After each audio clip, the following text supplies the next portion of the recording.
Hi! Alright, let's wrap up the books for June. In June, I read 8 books, so not too shabby. Some of those were plays though, so I think my page count wasn't crazy. But let's get started. So, the first thing I finished this month was The Bed Before Yesterday, which is a play. I didn't write down the author because I didn't write down the playwright because I'm a horrible person. Anyway, I gave this 4 stars. I was quite pleasantly surprised by it. So in this story we follow this old widow lady and she decides to get married for convenience, and she's convinced herself that sex is not for her, it's not good. Anyone who likes it is a bit sick and twisted. But that's only because her limited sexual experiences with her ex weren't great. And she hasn't really discovered her own pleasure and sexuality. It kind of didn't shy away too much, and just the different characters and just how it ends was just typical farce ridiculous. I think this would be really great to see on stage, but also it was good to read, which isn't always the case. So miscommunication, hijinks, yes. Anyway, Bed Before Yesterday, 4 stars. I finished reading From Blood and Ash, if you can see that, by Jennifer L. Armentrout. I'm just gonna put it over here. I heard really good things about this, and that if you like Sarah J Maas, you'll love it. I've only ever read one other book by this author before, Obsidian, which is like the Lux series, and I wasn't vibing it. So I was a bit cautious going into this one. I ended up giving it 3 stars because I liked it, but it didn't like blow my mind. We follow Poppy. She is the maiden in this fantasy world, which basically means she can't be touched and she can't be kissed and she has to stay pure, and there's this mysterious ascension and we don't know what's going on, and so a lot of the book is people like dying and going missing and we're like, I don't know what happened, and then shit gets crazy right at the end. So I liked it, but also the plot was a bit lacking, but it was just a lot of setup. So I'm reading the second one. We'll see how it goes. I gotta say, this is kind of one of those guilty pleasure romances where it's not healthy and it's a bit much, but because it's fiction, this isn't real. I can just be along for the ride. I don't condone it, but I'm like, okay. This is a bit hot though. So yeah, I think the romance really is one of the driving factors in this. There is a bit of like other stuff going on, but I don't think that's the main appeal. Also, Poppy is kind of a badass, so you go girl. Next I read Medea by Euripides, and this was because I did a monologue from this, which is also on this channel. Yeah. Don't watch that if you don't want to. And I've never read this before, but I was really intrigued because the theme for Stage Milk this month was villains. So I really wanted to look into Medea. I thought it was a really interesting look at pride and logic and self-sacrifice, I guess. And like reading it, like I can see where she's coming from, but it's so tragic. So, yep, just elevator pitch. Medea is about our lead character, Medea, and her husband leaves her to go marry a princess, and she is so slighted and so pissed off that she's got plans to kill the princess because she's like, I gave you 2 sons and you suck. But in seeking her revenge on the princess, she knows that that will be avenged. That's not just going to be like a, oh well, and in response she's convinced that they will come for her sons and kill them as revenge. So she's kind of left with this decision where she's like, well, if I get my vengeance on the princess, my sons have to die too. And if they have to die, I should do it because I'm their mother and I can make it quick and painless, whatever. At least it's like by a loving hand, which is horrible. But the whole thing is like she's created the situation where her sons have to die. So if she just didn't go after her vengeance, it would be fine. And even so, at the end, she's still putting the blame on Jason, on her husband. And she's like, you forced my hand. and that her pride was that strong. And in the monologue I did, like, she has this line about how she can endure guilt, but the one thing she can't endure is the laughter of her enemies. Like, her pride is really important to her. But also, like, just part of her development is that she killed her father for her husband. So she doesn't even have a home to go to. Like, she's just adrift. And she's been wronged. And it's tragic and it's fucked up. 3 stars, anyway. Oh yeah, I've written fuck Jason. True, true. The next book I finished was The Nemesis by S.J. Kincaid. This was highly, highly anticipated. There was a 2 or 3 year gap to get to this last book of the Diabolic trilogy. I'm working on, I did do a reading vlog. I don't think it's up yet, but it should be up soon. Editing just takes time, you know. And I do ramble. So yeah, I annotated the whole series. This is for this book. And I'm conflicted about how I feel for this. I did give it 4 stars. It just wasn't 5 because it was just missing a little something extra. Reading this though, it looked like it was going to go like a Mockingjay Hunger Games kind of path where Nemesis is going to become this kind of figurehead, and I was like, I'm over it. I don't want to read any more stories about like Viva la Revolution, unless it's really good or really different. I do feel like this book could have been developed better and things could have been gone into anymore. Like, particularly there's like a character we're introduced to in the first few chapters, this little girl who appeals to Nemesis's humanity and empathy, and I really loved her, and I thought that was going to be more than it was. We kind of don't really see her again until the end, and not necessarily in a pivotal important way. Also, some of the relationships developed in this kind of off screen or off the page, which happened a bit in the second book, particularly like it's like romances and then like a strong friendship is just kind of off the page, and so like, yep, we're like this now, and they'll kind of be like, oh, it's because we spent all this time, and I'm like, cool.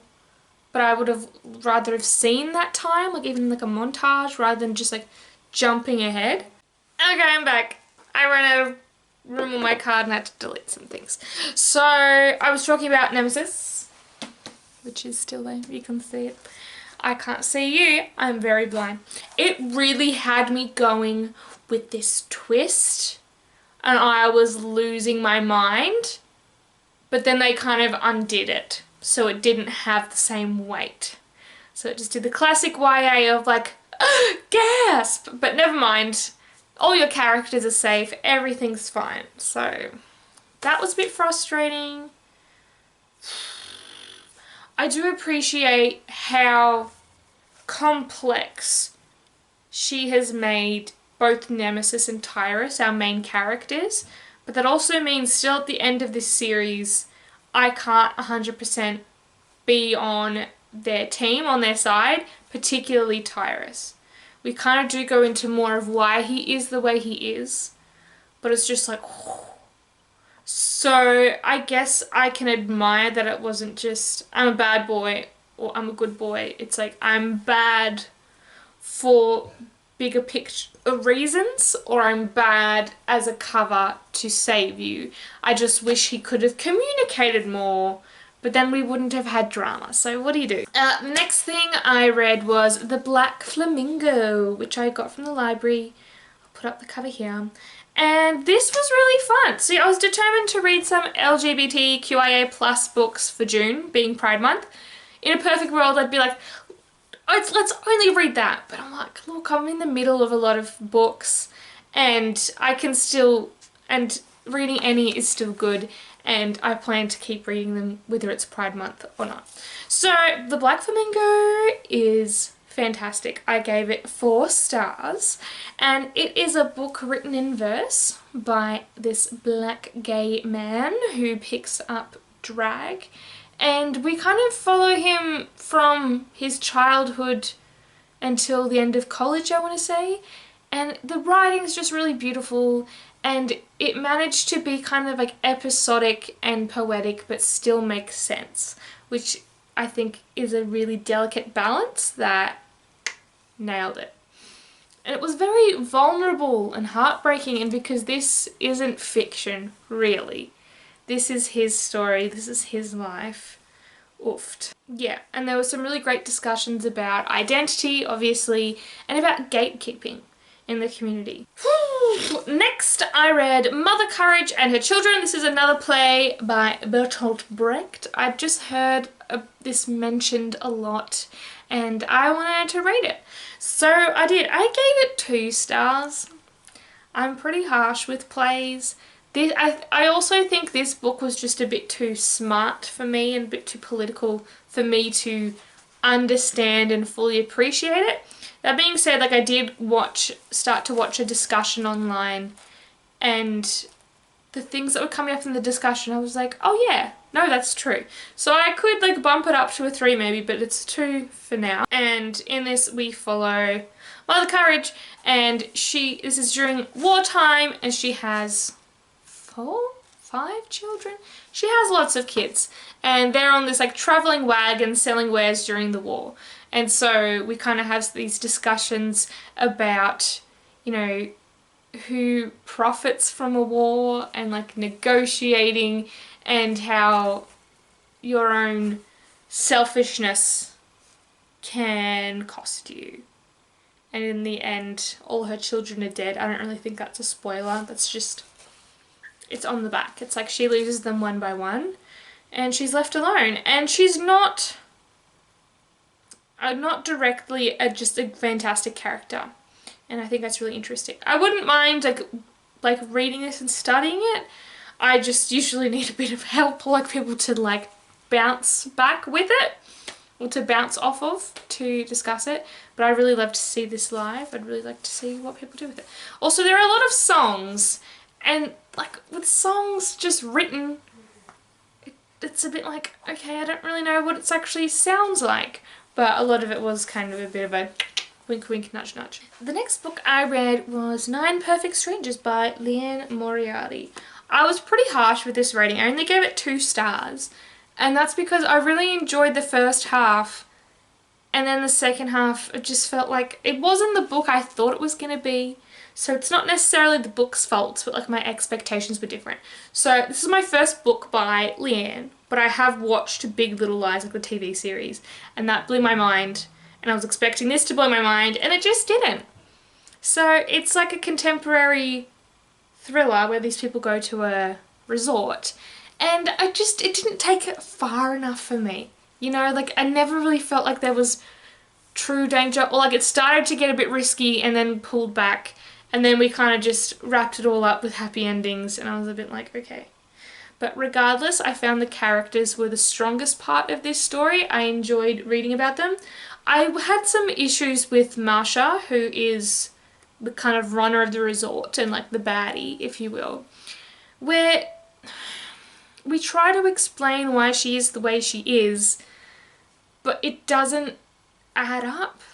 Like, that, it wasn't enough for me to make sense. Like, sure, she's been through hard times, but her just like lack of like understanding for people, but also she's on drugs. So it could just be that. I thought there would be more like therapy scenes and like mind fucking, but apparently not. But regardless, I am excited to see the TV show, and already in the trailer they're like kicking it up a notch, which is what I was lacking in this. So I'm excited to see that.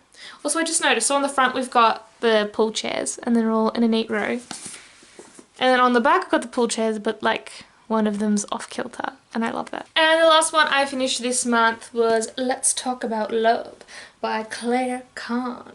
And this is a book about an asexual black main character.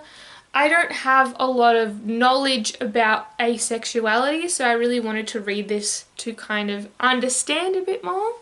And I feel like I have a better understanding, but I'm also a bit confused.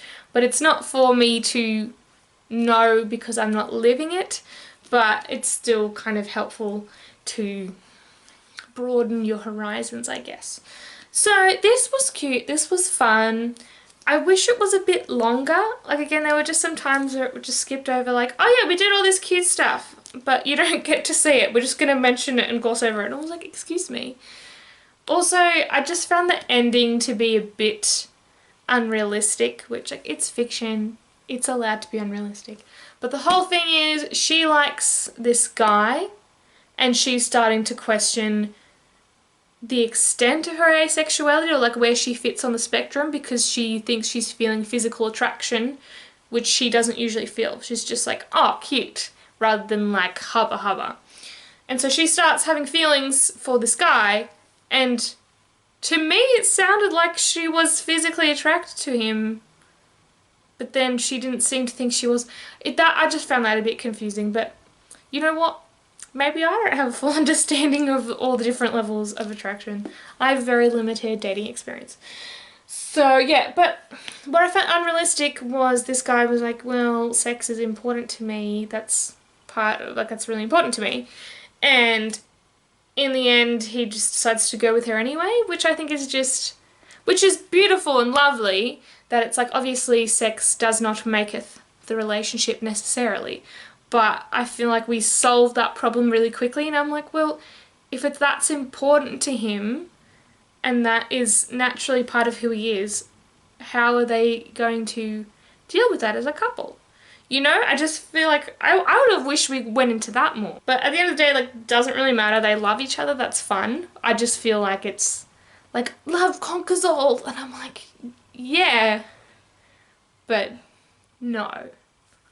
That's just my cynical view though. I gave it 3 stars. Okay, so I'll put it up here. So I read a total of 50 hours exactly, which I'm like, hot diggity damn.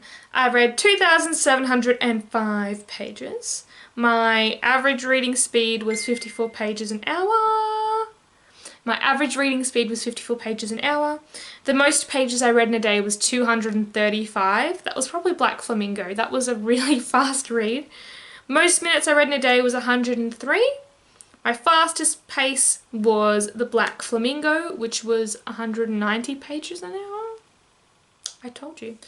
My slowest pace was Gideon the Ninth at 27 pages an hour.